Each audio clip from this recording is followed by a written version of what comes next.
আসসালামু আলাইকুম ওয়া রাহমাতুল্লাহ।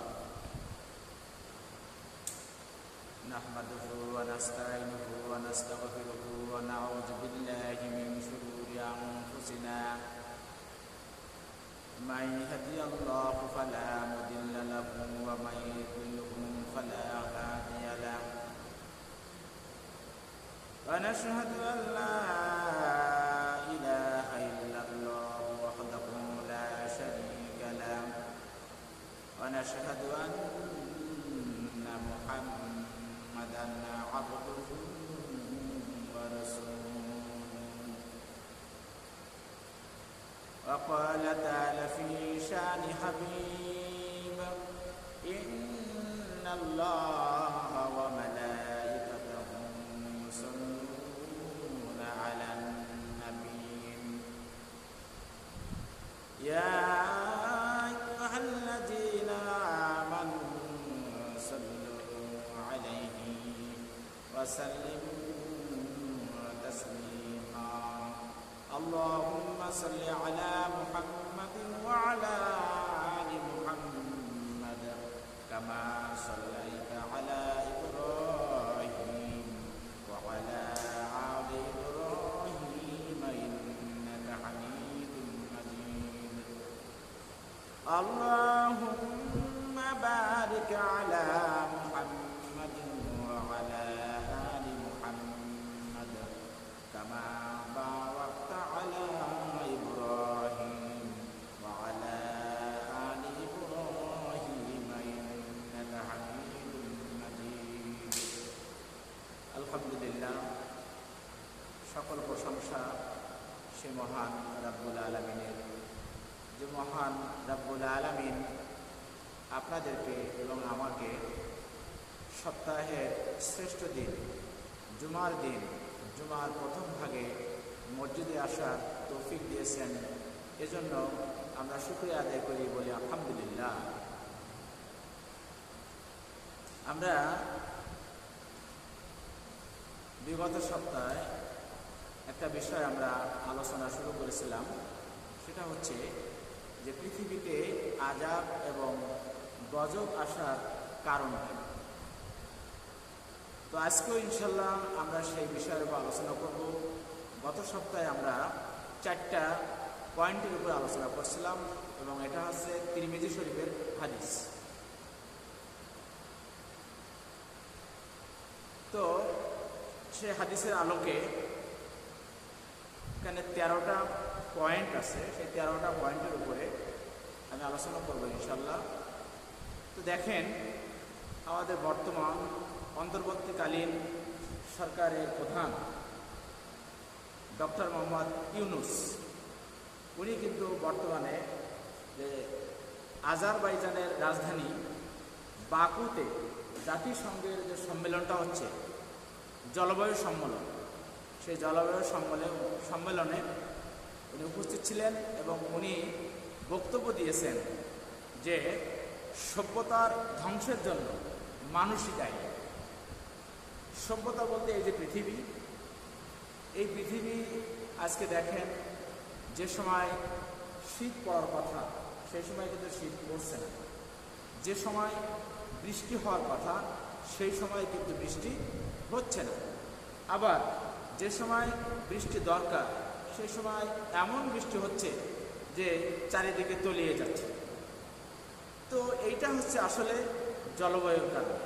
এখন এই যে জলবায়ু এরকম হচ্ছে কেন, এটা কিন্তু এর প্রধান দায়ী হচ্ছে আমরা মানুষ। আমরা মানুষ দেখেন, আজকে আমরা আমাদের দালান বাড়ি, ঘর বাড়ি যাই বলেন, এটা বানানোর জন্য আমরা গাছপালা কাটছি, বিনিময়ে যে আরেকটা গাছ যে লাগানো দরকার এটা কিন্তু আমরা লাগাচ্ছি না। আজকে আমরা আমাদের পার্শ্ববর্তী যে সুন্দরবন রয়েছে, সুন্দরবনের ভিতর থেকেও আমরা গাছ কাটছি, কিন্তু সেখানে যে নতুন করে আবার গাছ লাগানো দরকার এটা কিন্তু আমাদের অতটা তাগিদ আমাদের নাই। এবং এই যে আবহাওয়ার পরিবর্তন, এই যে জলবায়ুর পরিবর্তন, এর জন্য ডক্টর মোহাম্মদ ইউনূস দায়ী করছেন মানুষই দায়ী। মানুষের কারণে আজকে এই সভ্যতার এই পরিবর্তন। তো ঠিক আমি আপনাদের সম্মুখে গত সপ্তাহে যে আয়াতটি আমি তেলাওয়াত করেছিলাম, সেই আয়াতের আলোকে আমি যে হাদিসটা আলোচনা করতেছিলাম, সেই হাদিসের 4টা পয়েন্ট আমরা ইতিমধ্যে আলোচনা করে ফেলেছি। আজকে আমাদের পঞ্চম কারণ হচ্ছে যে আতার রুজুলু ইমরা আতুহু, অর্থাৎ এর মানে হচ্ছে যে মানুষ যখন নারীদের অথবা স্ত্রীদের অধীন হয়ে যায়, আমরা যখন নারীদের অথবা স্ত্রীদের অধীন হয়ে যাব, তখন আল্লাহ রাব্বুল আলামিন এই পৃথিবীতে আযাব এবং গজব নাজিল করবেন। এটা নবী করিম সাল্লাল্লাহু আলাইহি সাল্লাম এখান থেকে 1500 বছর আগে বলে গেছে। দেখেন আপনারা মিলাই আমরা যে মিলছে কিনা, যে নবী করিম সাল্লাল্লাহু আলাইহি সাল্লামের কথার সাথে এবং কোরআনের যে আয়াতটা আমি তেলাওয়াত করেছিলাম গত সপ্তাহে আপনাদের সে আয়াতটা মনে থাকার কথা। আয়াতটা ছিল সূরা রুমের 41 নম্বর আয়াত। এবং আমাদের অন্তর্বর্তীকালীন সরকারের প্রধান যে ডক্টর মোহাম্মদ ইউনূস সাহেব, উনিও যে কথাটা বলছেন, আসলে উনি হাদিসের আলোকে বলুক বা না বলুক, কিন্তু কোরআন এবং হাদিস কিন্তু ওনার কথায় সমর্থন দেয়। যাই হোক, দেখেন আজকে সরকারিভাবে একটা অফিস বা একটা আদালত বা একটা শিক্ষা প্রতিষ্ঠান, সেখানে কিন্তু নারীদের নেতৃত্বে চলছে। আজকে ওটা বাদ দিলাম, আমি আমাদের পরিবারে দেখেন, আজকে আপনার আমার পরিবারে, আপনার আমার স্ত্রী, আপনার আমার ঘরে, ইনারাও কিন্তু তাদের নেতৃত্বে আমাদের চলতে পারে। এখন মনে করেন যে বলতে পারেন যে কেন আমরা চলবো, কারণ আমরা অনেকেই চলি যে সে যদি চেঁচামেচি করে মান সম্মানের ভয়। অনেকে দেখেন মান সম্মানের ভয়ে তাদের এতাআত করছেন, এতাআত বলতে অনুসরণ করছেন। আবার অনেকে এতাআত করছেন কেন, কারণ বেশিরভাগ আইন কানুন কিন্তু নারীদের পক্ষে। তারা অন্যায় করবে, তারা দোষ করবে, অথবা তারাই অপরাধ করবে, কিন্তু যখনই তারা মামলা করবে আইন কিন্তু তাদের পক্ষে কথা বলছে। অথচ আল্লাহ রাব্বুল আলামিন সূরা নিসার 34 নম্বর আয়াতে আল্লাহ রাব্বুল আলামিন বলেন, বিসমিল্লাহির রহমানির রহিম, আর-রিজালু কাওয়ামুনা আলান নিসা। আর-রিজাল অর্থাৎ পুরুষ মানুষ, কাওয়ামিনা তারা পরিচালক, মানে পরিচালনা করবে, আলান নিসা মহিলাদেরকে তারা পরিচালনা করবে। আরো বুঝাই বলছি, অর্থাৎ পুরুষের অধীনে, পুরুষের নেতৃত্বে চলবে হচ্ছে মহিলারা। কে বলছেন? আল্লাহ বলছেন। কোথায় বলছেন? সূরা নিসার 34 নম্বর আয়াতে আল্লাহ বলেন। এখন পৃথিবীতে দেখেন 1,24,000, মতান্তরে 2,24,000 পয়গম্বর আল্লাহ রাব্বুল আলামিন পৃথিবীতে পাঠিয়েছেন। আপনারা মিলায় দেখেন বা হিসাব করে দেখেন, একজন নারীকে কি আল্লাহ তাআলা পয়গম্বরের দায়িত্ব দিয়েছেন? দেননি। কিন্তু এতে আবার আপনারা মনে করেন না যে আল্লাহ রাব্বুল আলামিন নারীদেরকে মর্যাদা দেননি। হ্যাঁ, নারীদেরকে মর্যাদা দিয়েছেন। নারীরা হচ্ছে নবীদের মা, তাদেরকে মর্যাদা দিয়েছেন, কিন্তু নেতৃত্বে দিয়েছেন কার? নেতৃত্বে দিয়েছেন হচ্ছে পুরুষদের। অর্থাৎ পুরুষদের নেতৃত্বে চলবে মহিলারা। কারণ নবী রাসূলগণ জাতির নেতৃত্ব দিয়েছেন।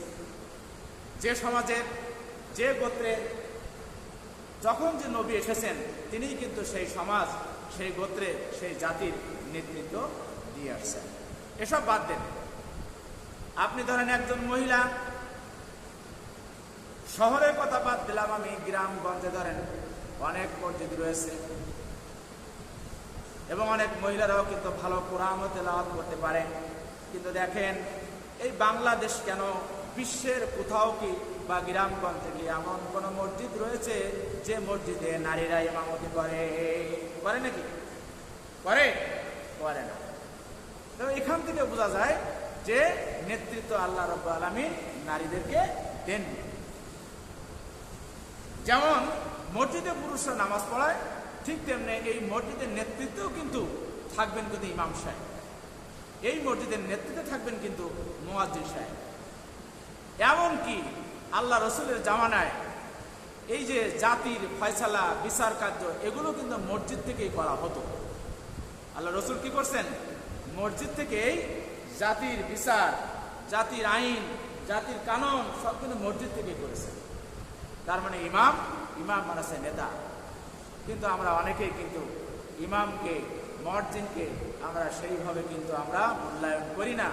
আমরা ডাক দেই, ওই ইমাম সাহেব, ওই মুয়াজ্জিন সাহেব। না, একটু ভালোবাসায় তাদেরকে ডাকেন, একটু শ্রদ্ধা ভরে তাদেরকে ডাকেন। কেননা মসজিদের নেতৃত্ব তারা, ইমাম এবং মুয়াজ্জিন। আর মসজিদ পরিচালনা করবে কারা?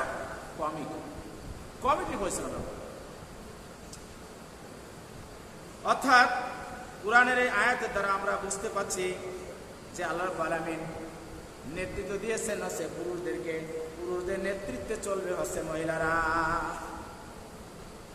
তবে এই জন্য আবার আপনারা কিন্তু ভাববেন না যে নারীদের কোনো কথাই শুনবেন না। আপনার পরিবারে কোনো কাজ করবেন, কাজ করার আগে আপনি তাদেরকে নিয়ে আপনি মাশওয়ারা করবেন, তাদেরকে নিয়ে এক জায়গায় বসবেন, এক জায়গায় বসার পরে আপনি তাদের কথাও শুনবেন, নারীদের কথা শুনবেন। যদি নারীদের কথাটা আপনার ভালো লাগে, সেটা যদি ভালো হয় তাহলে সেটা আপনি মেনে নেবেন। অর্থাৎ এক কথাই হচ্ছে সিদ্ধান্ত দেবে হচ্ছে পুরুষ। সিদ্ধান্ত কে দিবে? পুরুষরা সিদ্ধান্ত দিবে, নারীরা সিদ্ধান্ত দিবে না, নারীরা নেতৃত্ব করবে না। দেখেন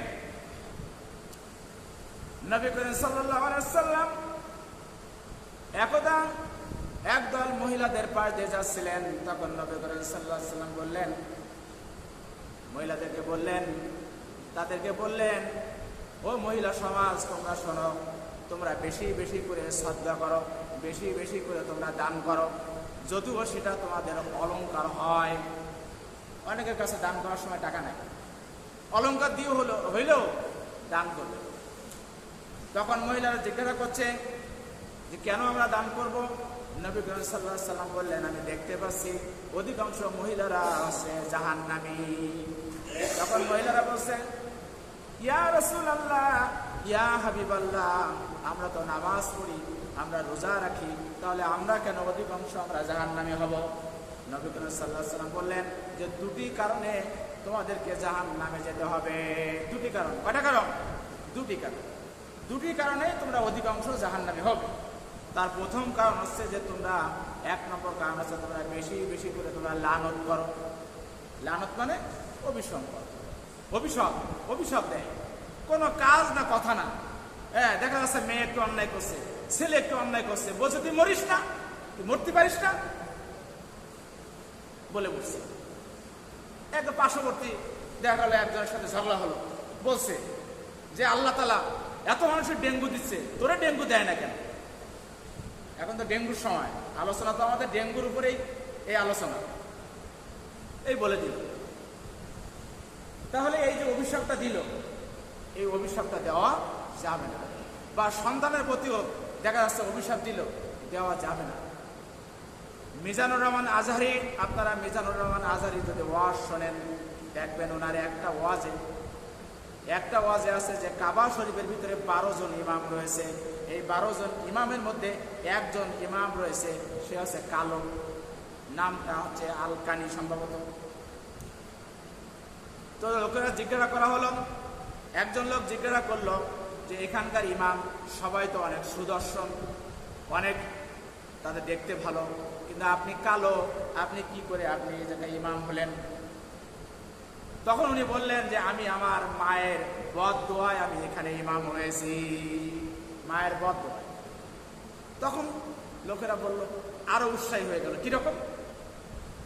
তখন ইমাম সাহেব বললেন যে আমার মা ছিল নেককার মহিলা, আর আমি ছিলাম অনেক দুষ্ট। আমি যখন দুষ্টামি করতাম, আমার মা রাগ করে বলতেন যে আল্লাহ তোরে হিদায়ত করুক, আল্লাহ তোরে হিদায়ত করুক, এবং আল্লাহ তোরে এমন হিদায়ত করুক যে হিদায়ত করে যেন আল্লাহ তাআলা তোরে কাবার ইমাম বানিয়ে দেয়। সেই দোয়া কবুল হয়ে গেছে। সেই দোয়া কি হয়ে গেছে? কবুল হয়ে গেছে। এজন্য অভিশাপ আমরা যে বাচ্চাদের পরে, সন্তানদের পরে রাগ করব, এই রাগও হতে হবে আমাদের পজিটিভ রাগ। আমাদের পজিটিভ রাগ করতে হবে, কেননা পজিটিভ রাগ না করলে সন্তানের জন্য সেটা অমঙ্গল হতে পারে। 2 নম্বর কারণ হচ্ছে, আল্লাহ নবী বলছেন যে 2 নম্বর কারণ হচ্ছে তোমরা তোমাদের স্বামীদের প্রতি তোমরা কৃতজ্ঞ না। তোমরা স্বামীদের কৃতজ্ঞ না। স্বামীর বাজার পছন্দ হয় না, স্বামীর কথা পছন্দ হয় না, স্বামীর কাজ পছন্দ হয় না, এবং একটু অপছন্দ হলেই তোমরা বলে ভালো যে তোমার ঘর আমি আর করব না, তোমার ঘর আমি আর করব না। আজকাল দেখেন, আপনারা তো বাজারে যান, দেখবেন অধিকাংশ বাজারে দেখেন যে মহিলাদের জন্য আপনি ঢুকতেই পারবেন না। হ্যাঁ, সেই সমস্ত মহিলারা যাবে যাদের পুরুষ মানুষ বাড়িতে নাই বা বাজার করার মতো কেউ নাই। কারণ এমন মহিলা আছে যে মহিলার স্বামী বিদেশ থাকে, যে তার বাজার করার মতো কেউ নাই, সে যেতে পারে। কিন্তু গত সপ্তাহে গেছিলাম আমি বাজারে একটা হাঁস কেনার জন্য। আমার হাঁসটা কেনার সঙ্গে সঙ্গে একটা মহিলা নিয়ে বললো যে আসেন আমরা সেলার ব্যবস্থা করছি। আমি সেখানে গেলাম, যাওয়ার পরে আমার সিরিয়াল কত, 5 নম্বর সিরিয়াল। এখন আমি ওখানে বসে থাকলাম, বসে বসে এই যে আমি বয়ান দেখছি, কি বয়ান দেবো এই সমস্ত দেখছি, আমি শুনছি। এবার আমি দেখলাম যে 1 নম্বর সিরিয়াল যে ছিল, ওই হাঁসটা যখন দিল তার সঙ্গে দেখলাম একজন মহিলা রয়েছে। 2 নম্বর সিরিয়াল যে ছিল তার সঙ্গেও যে পুরুষটা ছিল তার সঙ্গে একজন মহিলা রয়েছে। 3 নম্বর সিরিয়ালও যে ছিল 3 নম্বর সিরিয়ালের সঙ্গেও একজন মহিলা রয়েছে। কিন্তু 4 নম্বর সিরিয়ালে আর কোনো মহিলা ছিল না, আর 5 নম্বর সিরিয়ালে ছিলাম আমি। দেখেন কি অবস্থা, দেখেন একটু খেয়াল করবেন যে এজন্য আল্লাহ রাসূল বলছেন যে 2 নম্বর কারণ যেটা, সেটা হচ্ছে তোমরা স্বামীর প্রতি তোমরা কৃতজ্ঞ না। তোমরা স্বামীর বাজার পছন্দ করো না, স্বামীর কথা পছন্দ করো না, স্বামীর কাজ পছন্দ করো না। আর যে সমস্ত নারীরা এই স্বামীর কথা, স্বামীর কাজ, স্বামীর বাজার এগুলো যারা পছন্দ করবে না, ওই সমস্ত নারীদেরকে আল্লাহ রাসূল বলছেন তারা আছে জাহান্নামে। হ্যাঁ, আপনি যদি নেককার হন, আপনার স্বামী যা আনবে আপনাকে তাই পছন্দ করতে হবে। আপনি যদি নেককার হন, আপনার স্বামী যা বলবে আপনাকে তাই শুনতে হবে। অবশ্যই আল্লাহ বিরোধী কথা বাদে। আপনার যে আল্লাহ বিরোধী কোনো কথা বলতে বলে আপনি মানবেন না। বিবি আসিয়া কিন্তু মানেননি, ফিরাউনকে সে খুদা মানেননি, মানছে? মানে নাই। আল্লাহ বিরোধী কিছু বললে মানবেন না। আপনার স্বামী যদি আপনার কোনো কাজ করতে বলে, সেটা যদি আল্লাহ বিরুদ্ধে না হয় আপনি সেটা মানবেন, তাহলেই সেই মহিলারা আছে নেককার এবং সেই মহিলারা আছে জান্নাতি মহিলা। এরপরে আমরা আলোচনা করতেছিলাম যে পৃথিবীতে আযাব এবং গজব আসার কারণ। তাহলে দেখেন, যে সমাজে নারীর নেতৃত্বে, নারীর অধীনে, নারীর কথায় সব কিছু চলে, সেই সমাজে আল্লাহর গজব আসতেই থাকবে একের পর এক। কেমন? গত সপ্তাহে বলছিলাম যে একটা তসবিহ যদি ছিঁড়ে যায়, তো তসবির দানাগুলো যেমন ভাবে একের পর এক ছিঁড়ে মাটিতে পড়তে থাকে, ঠিক তেমনি ভাবে একের পর এক এই দুনিয়ায় গজব নাজিল হবে। যেমন আগে ছিল করোনা, এখন বর্তমানে দেখেন ডেঙ্গু। আপনারা পেপার পত্রিকা পড়েন কিনা জানি না, দেখেন যে হাসপাতালে ডেঙ্গু রোগী এমন যে জায়গায় নাই, এবং পেপার পড়েন এমন কোনো দিন নাই যে ডেঙ্গুতে মানুষ মারা যাচ্ছে না। এমন কোনো পরিবার নাই যে 2-1 ডেঙ্গুতে আক্রান্ত নেই। গজব, এটা হচ্ছে কি? গজব। আর এটা হচ্ছে আমাদের হাতের কামাই। যে কথাটা আমি প্রথমেই বলছি, আপনারা অনেকে প্রথমে আসেননি। আমাদের অন্তর্বর্তীকালীন যে সরকার আছে, সরকারের প্রধান ডক্টর মোহাম্মদ ইউনূস, উনি আজারবাইজানের যে রাজধানী বাকুকে এখানে জলবায়ু সম্মেলনে উনি কথা বলছেন যে সভ্যতা ধ্বংসের মূলই হচ্ছে মানুষ। এবং আমি গত সপ্তাহে আপনাদের সূরা রুম থেকে 41 নম্বর যে আয়াতটা করেছিলাম, সেই আয়াতের তর্জমাও কিন্তু এটা, যে এই পৃথিবীতে আযাব এবং গজব আসার কারণ হচ্ছে আমরা মানুষের, আমাদের মানুষের কর্মকাণ্ড। এরপর দেখেন 6 নম্বর কারণ আছে যখন মায়ের সাথে দুর্ব্যবহার করবে। যখন মায়ের সাথে সন্তানেরা দুর্ব্যবহার করবে, আপনারা মিলাই দেখেন যে সন্তানটা এখনো কথাও বলতে পারে না, সেই সন্তানও কিন্তু মায়ের সাথে দুর্ব্যবহার করে। আর বড়রা তো করেই, বড়রা তো কি করেই। বুখারী শরীফের 5971 নম্বর হাদিসে হযরত আবু হুরায়রা রাদিয়াল্লাহু তাআলা আনহু বর্ণিত, নবী করিম সাল্লাল্লাহু আলাইহি সাল্লামের কাছে একজন লোক জিজ্ঞাসা করছে যে ইয়া রাসূলুল্লাহ সাল্লাল্লাহু আলাইহি সাল্লাম, মান আহাক্কু বিহুসনি সাহাবাতি, মান আহাক্কু বিহুসনি সাহাবাতি, আমার কাছে সবচেয়ে ভালো ব্যবহার পাওয়ার যোগ্য কে? আমি কার সাথে সবচেয়ে ভালো ব্যবহার করব? আমি কাকে সবচেয়ে বেশি ভালোবাসবো? কাকে আমি বেশি, কার সাথে বেশি আমি সদাচরণ করব? নবী করিম সাল্লাল্লাহু আলাইহি ওয়াসাল্লাম বললেন যে ক্বালা উম্মুকা, তোমার মা। লোকটি আবার জিজ্ঞাসা করল, এরপর কাকে? সুম্মা মান, এরপর কে? ক্বালা, নবী করিম সাল্লাল্লাহু আলাইহি ওয়াসাল্লাম বলেন উম্মুকা, তোমার মা। ক্বালা সুম্মা, লোকটি আবার জিজ্ঞাসা করলো যে এরপরে কে? এরপরে কাকে আমি বেশি ভালোবাসবো? ক্বালা, নবী করিম সাল্লাল্লাহু আলাইহি ওয়াসাল্লাম বললেন উম্মুকা, তোমার মা। লোকটি আবার জিজ্ঞাসা করলো, এরপরে আমি কাকে বেশি ভালোবাসবো? কার সাথে আমি সবচেয়ে বেশি ভালো ব্যবহার করব? নবী করিম সাল্লাল্লাহু আলাইহি ওয়াসাল্লাম বললেন ক্বালা আবাকা, তোমার আব্বা। লোকটি আবারও প্রশ্ন করলো যে এরপরে আমি কাকে বেশি ভালোবাসবো? নবী করিম সাল্লাল্লাহু আলাইহি ওয়াসাল্লাম বললেন যে আদনা, মানে এরপরে চাচা, খালা, ফুফু, ভাই, শ্বশুর, শাশুড়ি, আত্মীয় স্বজন, আদনা মানে আছে। এখন আপনারা চিন্তা করেন যে গোটা সদাচরণকে যদি আপনি 5 ভাগ করেন, সেই 5 ভাগের 3 ভাগ পাবে হচ্ছে মা। কয় ভাগ পাবে? 3 ভাগ। কে পাবে? মা। আরেক ভাগ বাবা, আর সমস্ত যা আছে সেটা আছে আরেক ভাগ। এখন দেখেন, এই যে মায়ের মনে যদি আপনি কষ্ট দেন, মায়ের মনে যদি আপনি কষ্ট দেন, মা যদি আপনার কোনো কথায় কষ্ট পায়, তাহলে কিন্তু সেই সমাজে আযাব এবং গজব নাজিল হবে। একের পর এক আযাব এবং গজব আসতে থাকবে। আল্লাহ রসুলের আর একটা হাদিস শোনেন। আল্লাহ রসুলের আর একটা হাদিস, হযরত আলকামা রাদিয়াল্লাহু তাআলা আনহু, এই আলকামা রাদিয়াল্লাহু তাআলা আনহু যখন মৃত্যুর সময় উপস্থিত হয়ে গেল, তার স্ত্রী পাশে বসে বসে তাকে কালেমার তালকিন দিচ্ছেন। কিন্তু আলকামা রাদিয়াল্লাহু তাআলা আনহু কালেমা পড়তে পারছে না। তালকিন মানে কিন্তু কালেমা জোর করে তাকে পড়ানো না। আমরা কিন্তু অনেকে কি করি জানেন, যে মানুষের যখন মৃত্যু শয্যায় শায়িত থাকে, আমরা জোর করে তাকে কালেমা পড়ানোর চেষ্টা করি। না, কেউ জোর করবেন না। কেননা জোর এজন্য করবেন না, কারণ সে যদি কোনোভাবে যদি বলেই ফেলে যে ও পড়ে হবেটা কি, তখন তার ইমানি মৃত্যু হবে না। তার ইমানি মৃত্যু হবে না, সে ইমান নিয়ে যেতে পারবে না। এজন্য তারা জোর না করে আপনি সেখানে বসে বসে তালকিন করতে থাকবেন, আপনি পড়তে থাকবেন। যদি তার সৌভাগ্য হয় সে পড়বে। দেখবেন অনেকে কিন্তু অনেক কথা বলে যে জমির দলিল কোথায়, বড় ছেলেরে ডাকো, বড় মেয়েরে ডাকো, আমি বলে যাই কোথায় কি আছে, কার কাছে কত টাকা পাবো, কে আমার কাছে কত টাকা পাবে, এরকম সব কিছু বলে। কিন্তু অনেকে কিন্তু কলেমা করতে পারে না। এই কলেমা যারা করতে পারে না, বুঝবেন যে এর মৃত্যুটা ইমানি মৃত্যু হচ্ছে না। এর দলিল কি? এর দলিল আছে আলকামা রাদিয়াল্লাহু তাআলা। সাহাবী আলকামা রাদিয়াল্লাহু তাআলা মৃত্যুর শয্যায় শায়িত রয়েছে, তার স্ত্রী পাশে বসে বসে কালেমা তালকিন দিচ্ছে, কিন্তু সে কালেমা পড়তে পারছে না। সে পানি চাচ্ছে, সে এটা চাচ্ছে, ওটা চাচ্ছে, সব কিছু চাচ্ছে, কিন্তু সে কালেমা পড়তে পারছে না।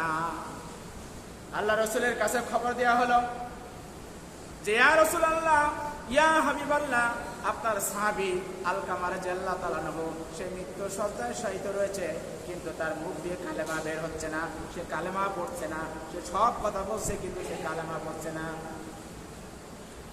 নবী করিম সাল্লাল্লাহু আলাইহি ওয়াসাল্লাম হযরত আলী রাদিয়াল্লাহু তাআলা আনহুর নেতৃত্বে মোট 4 জন আসলেন, কিন্তু নেতৃত্বে ছিল হযরত আলী রাদিয়াল্লাহু তাআলা আনহু। হযরত আলী রাদিয়াল্লাহু তাআলা আনহু এসে আলকামা রাদিয়াল্লাহু তাআলা আনহুর মাথার কাছে একজন, পায়ের কাছে একজন, ডান হাতে একজন এবং বাম হাতে একজন, এই 4 জন সাহাবী চারপাশে বসে কালেমা তালকিন দিচ্ছে, কিন্তু আলকামা রাদিয়াল্লাহু তাআলা আনহু কিছুতেই কালেমা পড়তে পারছে না। আবার নবীর কাছে খবর দেওয়া হলো। নবী করিম সাল্লাল্লাহু আলাইহি ওয়াসাল্লাম বললেন যে আলকামা রাদিয়াল্লাহু তাআলা এর মা কি বেঁচে আছে কিনা? বললে হ্যাঁ, মা বেঁচে আছে, কিন্তু মার অনেক বয়স, তাহলে বলছে তাহলে সালাম দাও, আমি তার সঙ্গে দেখা করতে চাই। তখন নবী করিম সাল্লাল্লাহু আলাইহি সাল্লাম সালাম দিল, তার মাকে সালাম দেওয়া হলো। আলকামা রাদিয়াল্লাহু তার মাকে যখন সালাম দেওয়া হলো, আলকামা রাদিয়াল্লাহু তার মা আস্তে আস্তে লাঠি হাওয়া দিয়ে নবী করিম সাল্লাল্লাহু আলাইহি সাল্লামের কাছে গেলেন। নবী করিম সাল্লাল্লাহু আলাইহি সাল্লামের কাছে যখন গেলেন, নবী করিম সাল্লাল্লাহু আলাইহি সাল্লাম জিজ্ঞাসা করছে যে আপনার ছেলে আলকামা রাদিয়াল্লাহু তাআলা কেমন ছিল? আলকামা রাদিয়াল্লাহু তাআলা মা বলছে যে আমার ছেলে কোনোদিন তাহাজ্জুদ মিস করে নাই, আমার ছেলে কোনোদিন রোজা মিস করে নাই। নবী করিম সাল্লাল্লাহু আলাইহি সাল্লাম বলছেন যে আপনার ছেলে কতটা তাহাজ্জুদ করেছে, কতটা রোজা রেখেছে, এটা আমি জানতে চাচ্ছি না, এটা আপনার কাছে আমি শুনতে চাচ্ছি না, আমি আপনার কাছে জানতে চাচ্ছি আপনার ছেলে আপনার কাছে সাথে কেমন ব্যবহার করত, আপনার সাথে তার ব্যবহার কেমন ছিল। তখন আলকামা রাদিয়াল্লাহু তাআলার মা বললেন যে হুজুর আমার সঙ্গেও খুব ভালো ব্যবহার করত, কিন্তু একদিনকার একটা ব্যবহারে আমার মনে একটু কষ্ট রয়েছে। বলছে কি সেটা? বলছে একদিন একটা বিষয়ের সিদ্ধান্ত গ্রহণ করার সময় সে আমার সিদ্ধান্তটা গ্রহণ না করে সে তার স্ত্রীর সিদ্ধান্ত গ্রহণ করেছিল, এই ব্যাপারে আমার মনে একটু কষ্ট রয়েছে। রাসূলুল্লাহ সাল্লাল্লাহু আলাইহি ওয়াসাল্লাম সাহাবীদেরকে নির্দেশ দিলেন, ও আমার সাহাবীরা, তোমরা কাঠ জোগাড় করো, কাঠ জোগাড় করে সেখানে আগুন জ্বালিয়ে দাও, আগুন জ্বালিয়ে দিয়ে আলকামা রাদিয়াল্লাহু তাআলা আনহুকে দুনিয়া থেকে পুড়িয়ে দিয়ে দাও। তখন আলকামা রাদিয়াল্লাহু তাআলা মা জিজ্ঞাসা করছে, ইয়া রাসূলুল্লাহ, ইয়া হাবিবাল্লাহ, আপনি কেন আমার সন্তানকে পুড়িয়ে মারবেন? তখন নবী করিম সাল্লাল্লাহু আলাইহি ওয়াসাল্লাম বলছেন, আপনার মনে যদি কষ্ট থাকে আর এই কষ্ট নিয়ে যদি আলকামা রাদিয়াল্লাহু তাআলা মারা যায়, তাহলে তো আর ঈমানি মৃত্যু হচ্ছে না, আর ঈমানি মৃত্যু না হওয়ার কারণে পরকালে সে জাহান্নামের আগুনে জ্বলবে, সেটা তো তুমি দেখতে পাবে না। তাই দুনিয়ার পর থেকে তুমি দেখে যাও যে দুনিয়ার আগুনে তোমার সন্তান আলকামা রাদিয়াল্লাহু তাআলা কেমন ভাবে পড়ে যায়, পড়ে মরে। তখন আলকামা রাদিয়াল্লাহু তাআলা মা বললেন, ইয়া রাসূলুল্লাহ, ইয়া হাবিবাল্লাহ, তাই যদি হয় তাহলে আমি আমার আলকামাকে মাফ করে দিলাম। তখন শোনা গেল আলকামা রাদিয়াল্লাহু তাআলা নিজে থেকে বলছে, লা ইলাহা ইল্লাল্লাহু মুহাম্মাদুর রাসূলুল্লাহ সাল্লাল্লাহু আলাইহি ওয়াসাল্লাম। এখন চিন্তা করেন, আর আমরা কি করছি? আমাদের মা যদি একটু বলে যে বাবা একটু শোন তো, আর ডাকার সময় পাও না, আমি এখন অফিসে যাব, আমার অফিসে যাওয়ার সময় হয়ে যাচ্ছে, তুমি কি আর ডাকার সময় পাচ্ছ না? এরকম করবেন না। এরকম যদি কেউ করে থাকেন, আল্লাহর রাস্তে আপনাদের কাছে আমি অনুনয় বিনয় করছি, আজ যে মাপ চাই, আজ যে মাপ চেয়ে নেবেন, দরকার হলে পায়ে জড়াই ধরবেন, মাপ চেয়ে নেন। কেননা আপনি আমি কয়দিন পৃথিবীতে থাকবো এর কোনো গ্যারান্টি নাই। এই যে আমি কথা বলছি, এখানেই মৃত্যুবরণ করতে পারি। আপনি আমি ঘুমিয়ে থাকি, সকালে যে উঠবো এর কোনো গ্যারান্টি নাই। আমার এক ছাত্র, তার আব্বা হোটেল করত, হোটেলে খামির দিয়ে রাখছে, রাতে খামির দিয়ে রাখছে, সকালে শুনি যে সে মারা গেছে, ঘুমের ঘরে সে মারা গেছে। আমাদের কোনো গ্যারান্টি নাই। তাই আপনাদের কাছে আমি বিনীতভাবে অনুরোধ করব যে আপনাদের এরকম যদি কোনো কেউ মায়ের সাথে যদি দুর্ব্যবহার করে থাকেন, খারাপ আচরণ করে থাকেন, আজকে যে মাপ চাবেন।